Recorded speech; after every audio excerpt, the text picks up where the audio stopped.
Фактите покажуваат дека состојбата е многу загрижувачка, но што може да се направи во иднина?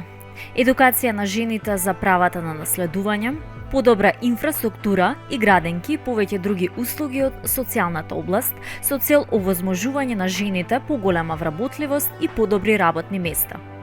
Поголема достапност на информации за постоечка поддршка на жени предприемачки, поголема застапеност на жените на одлучувачки позиции преку воведување квота како на централно така и на локално ниво.